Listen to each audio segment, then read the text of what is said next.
তাসকিনের বিপক্ষে মোস্তাফিজের হাসি, দুজনের শিকার 5 উইকেট। নির্ধারিত 4 ওভারে 40 রান দিলেও তাসকিন আহমেদ পুষিয়ে দিয়েছেন উইকেট নিয়ে। দুবাই ক্যাপিটালসের 6 উইকেটের 3টি নেন তিনি, কিন্তু শেষ হাসি হাসতে পারলেন না।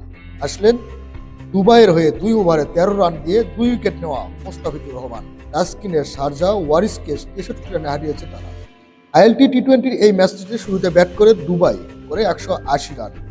তাসকিন নেন সেদিকুল্লাহ অটল, জর্ডান কক্স ও দাসুন সানাকার উইকেট।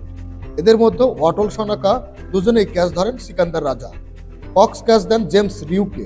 অটল দুবাইয়ের সর্বোচ্চ ব্যক্তিগত সংগ্রহ। 44 বলে 2-4 ও 3-6 করেন 66 রান।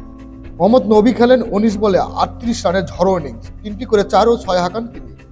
পরে বল হাতে 23 রানে 3 উইকেট নিয়ে আফগান অলরাউন্ডার ম্যাচ সেরা হন।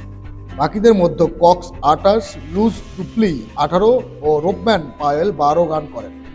একটি করে উইকেট নেন রাজা, মাতিসা পাতিরানা ও আদিল রশিদ। শারজাট গুটিয়ে যায় মাত্র 117 রানে। 12 রান তোলার পর দলটির উদ্বোধনী জুটি ভেঙেছিলেন মোস্তাফিজুর রহমান। জনসন চার্লসকে ফিরে যান ওয়াকার সামগ্রীর হাতে ক্যাচ দিয়ে। এরপর সালাম খেইল, হায়দার আলী ও নবীরা শারজাহরের কোমর ভেঙে ফেলেন। 22 রানের বিনিময়ে সালাম খেলেই নেন সিকান্দার রাজা, ডোয়াইন প্রোডাইন ও হারমিত সিংয়ের উইকেট। নবীর শিকার রিউ, ইথান ডিসুজা ও ওয়াসিম আকরাম।